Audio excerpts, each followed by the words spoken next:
민수기는 크게 두 부분으로 나눌 수 있습니다. 첫 번째 전반부는 1장부터 우리가 어제까지 살펴보았던 25장까지, 민수기 1장부터 25장까지 이렇게 한 부분 전반부로 나눌 수 있고, 오늘 우리가 읽은 이 26장부터 마지막 36장까지 두 번째 후반부로 이렇게 나눌 수 있는데요. 이렇게 전반부와 후반부 두 부분으로 나누는 기준이 되는 것이 무엇이냐면, 오늘 이 성경 이름이 뭐죠? 민수기잖아요. 그러니까 이렇게 두 부분으로 나누는 기준은 바로 인구조사에 있습니다. 그래서 전반부는요, 민수기가 처음 시작될 때 1장 한번 가볼까요? 1절부터 4절까지 보시면 이스라엘 자손이 애굽 땅에서 나온 후 몇째 해? 둘째 해, 둘째 달, 첫째 날.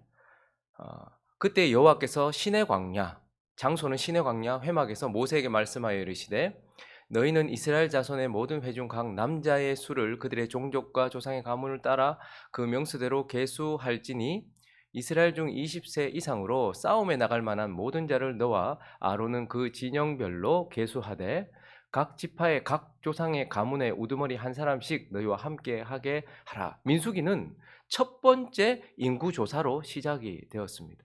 그래서 여기서는요, 출애굽한 지 2년 2개월쯤 되던 때에, 그것도 시내산 앞에서 시내산 광야에서 했던 첫 번째 인구조사. 그래서 그 첫 번째 인구조사 때부터 두 번째 인구조사가 있기까지 25장까지를 전반부로 이렇게 나누는 겁니다. 그리고 이제 후반부의 시작이 오늘 본문인데요. 26장 1절부터 4절까지 보시면 또다시 반복되는 말씀이 있습니다. 연병 후에 여호와께서 모세와 제사장 아론의 아들 엘르아살에게 말씀하여 이르시되 이스라엘 자손의 온 회중의 총수를 그들의 조상의 가문을 따라 조사하되 이스라엘 중에 20세 이상으로 능히 전쟁에 나갈 만한 모든 자를 계수하라 하시니 모세와 제사장 엘르아살이 여리고 맞은편 요단과 모압 평지에서 그들에게 전하여 이르되 여호와께서 애굽 땅에서 나온 모세와 이스라엘 자손에게 명령하신 대로 너희는 20세 이상 된 자를 계수하라 하니라. 두 번째 인구조사가 시작되는데 이때는 언제입니까? 출애굽한 지 40년. 이제 광야 생활이 끝나는 40년. 그리고 어디죠? 여리고성 맞은편. 그러니까 약속의 땅이 눈앞에 있는 모압 평지에서. 첫 번째 인구조사는 출애굽한 지 2년 2개월 됐던 때에 시내 광야에서 있었다면, 이제 이 두 번째 인구조사는 출애굽한 지 40년이 되던 해에 여리고 맞은편에서 약속의 땅을 바라보는 모압 평지에서 있었던 그러한 인구조사고, 여기서부터 시작해서 마지막까지가 후반부다라는 것입니다. 그래서 이제 우리는요, 민수기의 후반부를 시작하게 되고 그 후반부를 시작하는 인구조사를, 군대로 계수하는 인구조사를 살펴보게 되는데, 이 두 번째 인구조사, 두 번째 군대 계수는 어떤 의미를 내포하고 있을까요? 하나님께서 이제 두 번째로 40년째에 인구를 조사하라 하셨어요. 어떤 의미를 내포하고 있을까요?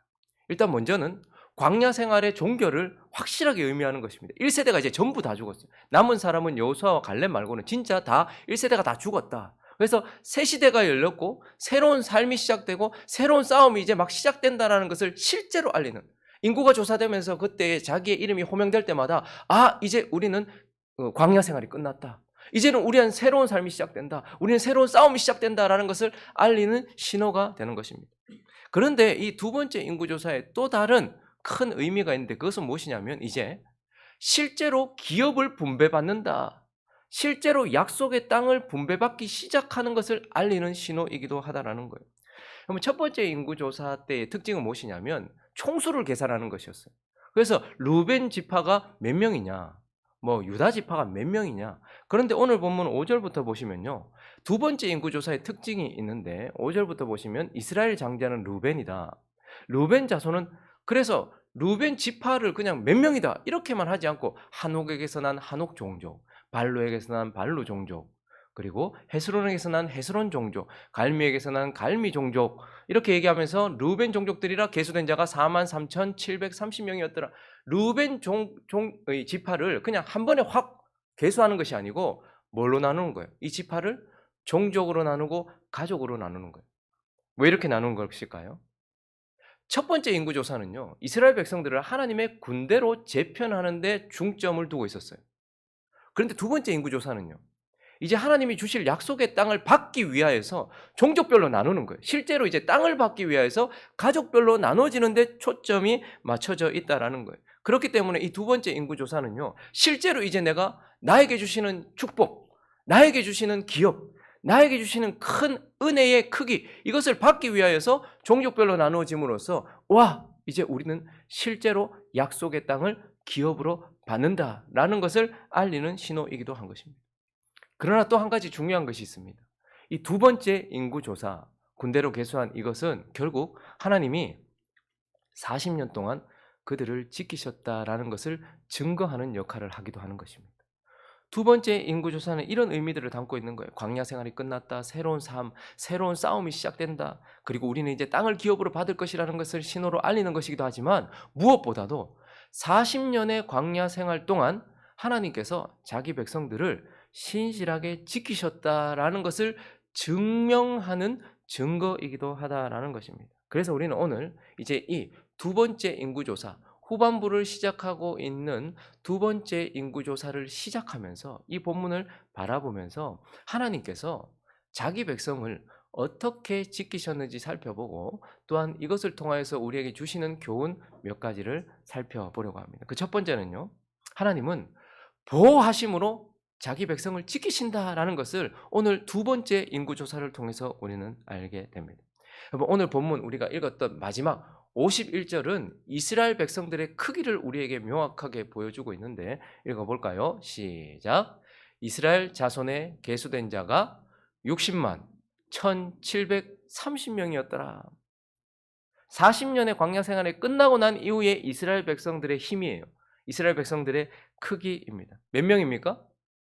60만 명. 근데 거기 좀 더 정확하게 하면 1730명이었더라. 이렇게 얘기하고 있어요. 광야는 아무것도 없는 곳이잖아요. 그들이 말한 것처럼 뭐 고기도 제대로 먹지 못했고 그런 곳이잖아요. 그런데 거기에서 그들의 크기가 이랬는데, 그러면 이집트의 바로가 두려워할 만큼 커졌던 이스라엘 백성들, 출애굽을 막 했을 때에 그때 강성했던 이스라엘 백성들의 크기는 얼마였을까요? 민수기 1장으로 가볼까요? 46절입니다. 첫 번째 인구조사 때 이스라엘 백성들의 크기를 읽어봅니다. 시작. 계수된 자의 총계는 60만 3550명이었더라. 첫 번째 인구를 조사했었을 때의 크기는 60만 3,550명. 두 번째 인구를 조사를 했던 40년이 지나고 난 이후에 그들이 믿음 없음으로 말미암아 광야를 40년 동안 방황하면서 하나님께 징계를 받고 난 이후에 그들의 크기를 보니까 60만 1,730명. 몇 명 차이가 날까요? 1,820명 차이가 나요. 큽니까 적습니까? 미미하죠. 이전에 우리가 방금 살펴보았던 사건, 바알보올 사건에서 몇 명 죽었습니까? 24,000명 죽었어요.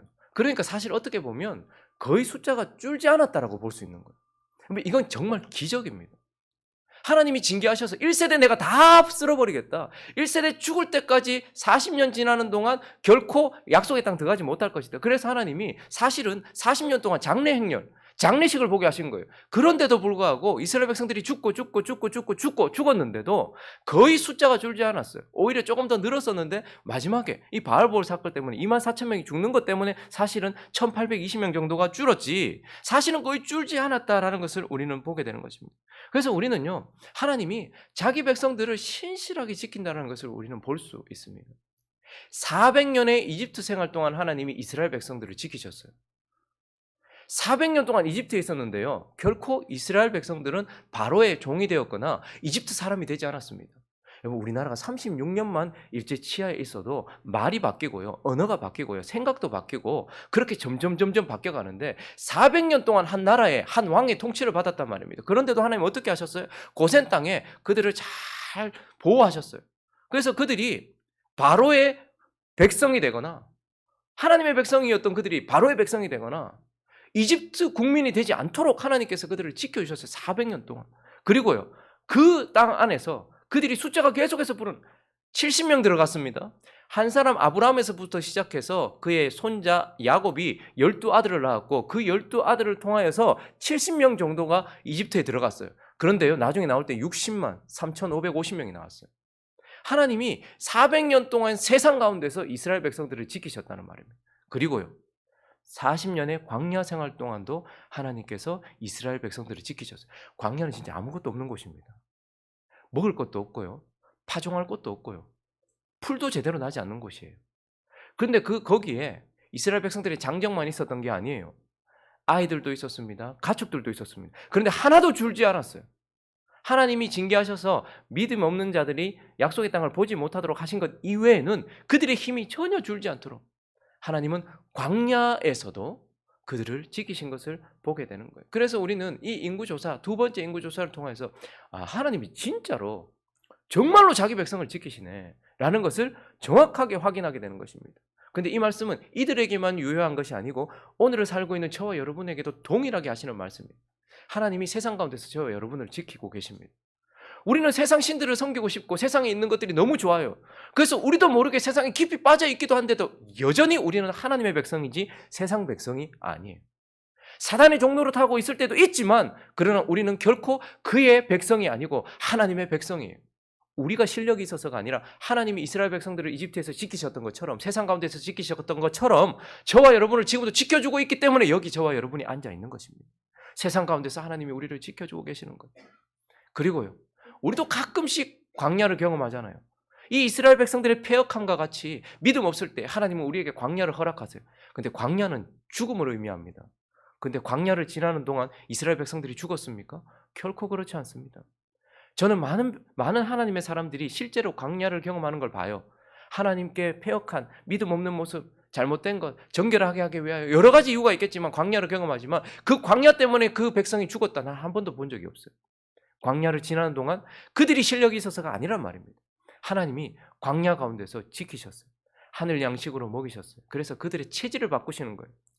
이집트의 고기가 아니라 하늘의 만나로 그들의 체질을 바꾸시고 이집트의 그 더러운 나일강 물이 아니라 하나님이 반석에서부터 나는 생수를 먹이시면서 광야에서도 그들을 지키셨다. 그리고 지금도 가끔 우리가 광야를 경험할 때도 있지만 하나님은 우리를 지키신다. 저와 여러분을 세상 가운데서 그리고 광야 가운데서도 지키신다라고 오늘 두 번째 인구조사를 하면서 우리에게 말씀하고 있는 것입니다.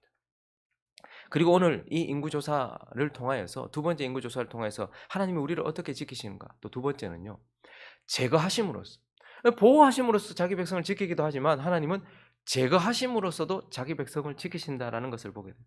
여러분, 오늘 두 번째 인구조사의 또 다른 특징인데 그것은 무엇이냐면 마이너스 포인트를 하나님께서 딱 지적하세요. 야, 여기서 줄었다, 여기서 손해가 났다 라는 마이너스 포인트를 딱 지적을 하세요. 한번 볼까요? 9절과 10절 한번 보시면 여기서 마이너스 포인트가 한번 났어요. 엘리압의 아들은 느무엘과 다단과 아비람이라. 이 다단과 아비람은 회중 가운데서 부름을 받은 자들이니 고라 일당이 반역했을 때에 르우벤 지파 가운데서 다단과 아비람이 함께 했었죠. 그 다단과 아비람은 회중 가운데서 부름을 받은 자들이니 고라의 무리에 들어가서 모세와 아론을 어떻게 했어요? 거슬러 여호와께 반역할 때에 땅이 그 입을 벌려서 그 무리와 고라를 삼킴에 그들이 죽었고 당시에 불이 250명을 삼켜 징표가 되게 하였으나 마이너스 포인트를 하나님께서 먼저 말씀하세요. 다단과 아비람, 그리고 거기 250명의 지도자, 그리고 고라, 그리고 또 마이너스 포인트를 한 가지 말씀하시는데 19절 가볼까요? 시작. 유다의 아들들은 엘, 오난이라. 이 엘과 오난은 가나안 땅에서 죽었고, 또 마이너스 포인트를 유다의 아들들 요 죽었다, 요렇게 한번 포인트를 잡고 있어요. 자, 그리고 또다시 마이너스 포인트를 하나 이야기하고 있는데 60절, 61절 읽어봅니다. 시작. 아론에게서는 나답과 아비우와 엘르아살과 이다말이 났더니 나답과 아비우는 다른 불을 여호와 앞에 들이다가 죽었더라. 그들이 마이너스 포인트였다라는 것을 우리한테 보여줘요. 믿음이 없었던 1세대들 다 마이너스 포인트죠. 근데 그거 말고 특별한 마이너스 포인트에 대해서 말씀을 하시는 거예요. 지금 이 마이너스 포인트 뭐죠? 왜 여기서 마이너스가 났을까요? 왜 제거가 일어났을까? 하나님 뭐 하신 것인가? 먼저 우리가 봤던 이 다단과 아비람이 왜 죽었는지 우리는 압니다. 9절을 다시 한번 보시면요, 엘리압의 아들은 느무엘과 다단과 아비람인데 다단과 아비람은 회중 가운데 부름을 받은 자들이었어요. 그런데 고라의 무리에 들어가서 그들이 뭐 했어요? 모세와 아론을 거슬러 여호와께 반역했어요. 마이너스 포인트 지점이 뭐였냐?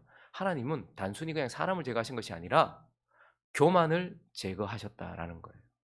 이들이 모세와 하나님이 세워놓으신 질서, 하나님이 세워놓으신 지도자에게 반역했다라는 것은 교만했다라는 것을 의미해요. 그래서 하나님이 지금 뭐 하셨는가? 이 이 두 번째 인구조사를 통해서 하나님께서 하나님은 40년을 그냥 보내신 것이 아니라 뭘 제거하신 거예요? 교만을 제거하셨다. 하나님 위에 올라오려고 하고 하나님의 질서를 파괴하려고 하는 교만을 제거하셨다라는 것을 우리에게 보여주고 있어요. 그리고 아까 전에 우리가 살펴봤던 유다의 아들 엘과 오난이 죽었잖아요. 왜 죽었는가? 창세기 38장으로 가봅니다. 7절과 8절, 7절 한번 먼저 읽어봅니다. 시작. 유다의 장자 엘, 아까 엘이라고 되어 있죠. 엘입니다. 엘이 여호와가 보시기에 뭐 했어요? 악함으로 여호와께서 그를 그러니까 그의 삶이 악했어요. 이 유다의 아들이 있었는데 이 장자 엘이 하나님 보시기에 삶이 하나님의 백성인데 삶이 너무 악한 거예요. 그래서 하나님이 어떻게 했어요? 악한 삶을 제거하신 거예요. 그래서 9절도 보시면요. 그 동생이 있었는데 오난이에요. 오난이 그러니까 형이 죽으니까 형수가 있잖아요. 근데 이 이스라엘 백성들은 씨를 남기기 위해서 형이 만약에 자식 없이 죽었으면 동생이 형수를 취하여서 자식을 이어갈 수 있도록 가문을 이어갈 수 있도록 해주는 거예요. 근데 오난이요 형수를 받아놓고 자기 것이 되지 않을 줄 알므로 형수에게 들어갔을 때에 관계를 가지지 않은 게 아니고 들어가서 즐길 건 즐겼는데 그 형에게 씨를 주지 아니하려고 땅에 설정했대요. 그러니까 씨를 주지 않으려고 악한 거죠. 이거 아버지 재산이 이거 괜히 내가 이거 우리 형수한테 이거 자식 주면 또 나눠질 거 아니냐 이렇게 생각했던 거예요. 그러니까요 그 일이 여호와 보시기에 악함으로 여호와께서 그도 죽이신 뭐 한 거예요. 하나님 백성들인데 삶이 너무 악한 거예요. 생활이 너무 악한 거예요. 실제 삶이 너무 악한 거예요. 하나님 뭐 하신 겁니까? 악한 생활을 제거하신 거예요. 그리고 세 번째 포인트가 뭐였습니까? 나답과 아비후였습니다. 왜 죽었습니까? 레위기로 가봅니다. 1절 2절 있습니다. 시작. 아론의 아들 나답과 아비후가 각기 향로를 가져다가 여호와께서 명령하시지 아니하신 다른 불을 담아 여호와 앞에 분향하였더니 불이 여호와 앞에서 나와 그들을 삼킴에 그들이 여호와 앞에서 죽은지라. 하나님 뭐 하신 거예요? 나답과 아비후가 예배를 안 드린 게 아니에요. 예배를 드리는데 하나님이 허락하신 불이 있고 하나님이 허락하시지 않은 게 있어요. 우리도 마찬가지입니다. 예배를 드릴 때 어떤 결과를 내는가가 중요한 게 아니에요. 어떤 불로 하는가가 중요한 거예요. 오직 성령으로 우리는 해야 돼요. 근데 성령이 아니라 인본주의적으로 세상적인 것으로 마케팅적인 것으로 그렇게 예배를 드린 거예요. 그랬더니 그들을 죽인 거예요. 뭐 하신 거예요, 하나님? 잘못된 영적 생활을 제거하신 거예요. 하나님께서 영적 생활을 제거하셨다. 그래서 교만을 제거하셨어요. 그리고요, 잘못된 삶을 제거하셨어요. 그리고요, 잘못된 예배, 잘못된 영적 생활을 제거하셨어요. 그런데 오늘 크게 우리가 한 가지 볼 게 있는데요. 오늘 본문 14절을 한번 가보시면요. 이는 시몬의 종족들이니 계수된 자가 22,200명이었더라 이렇게 돼요. 시몬 종족의 숫자가 눈에 띄게 현저하게 줄었어요.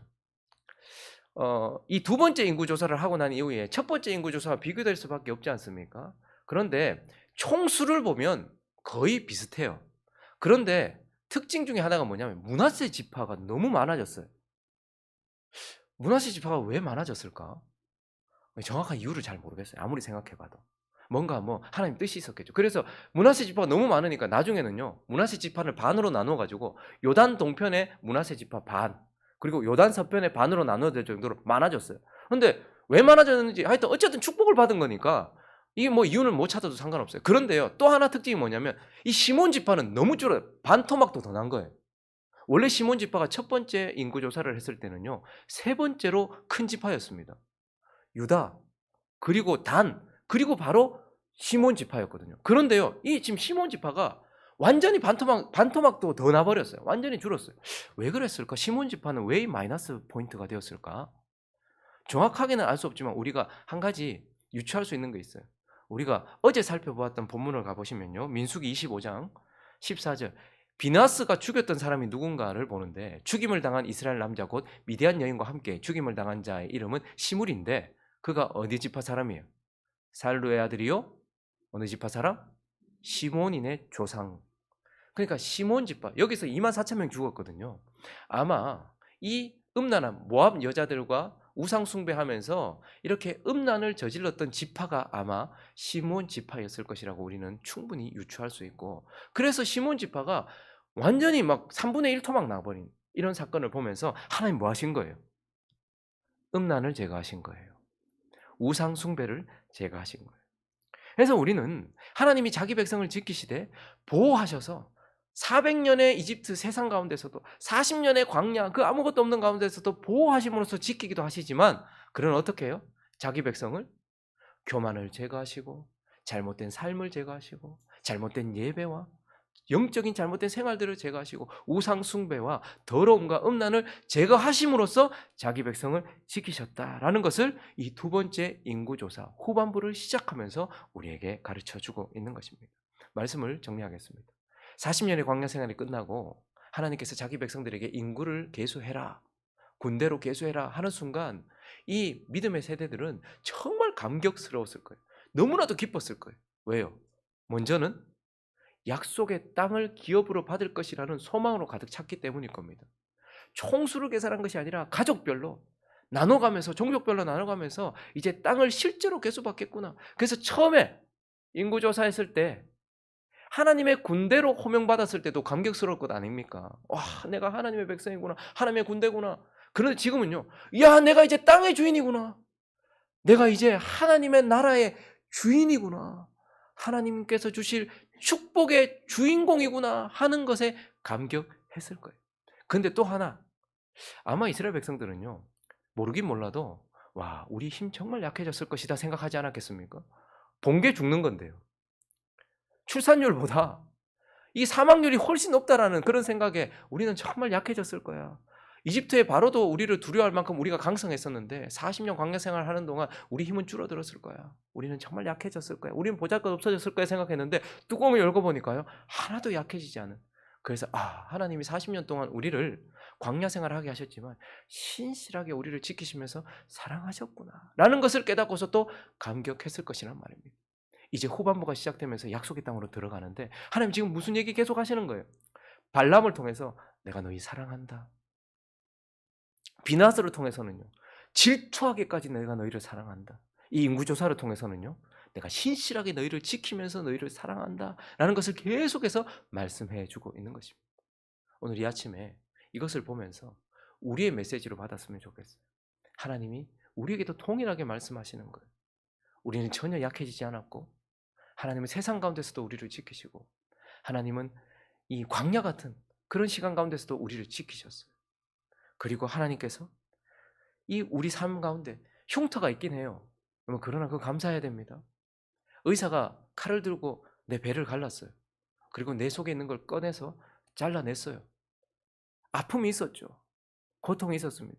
그러나 그건 날 살리기 위함이었던 것처럼 내 삶 속에 하나님이 교만을 제거하시고 악함을 제거하시고 부패함을 제거하시고 잘못된 삶을 고치시고 잘못된 예배를 고치시려고 나를 제거하시면서까지 내 안에 있는 아픔을 주시면서까지 나를 지키셨다라는 것을 기억하면서 하나님께 감사하는 오늘 이 아침 그리고 믿음으로 나아가는 저와 여러분 되시기를 예수 그리스도 이름으로 축원합니다.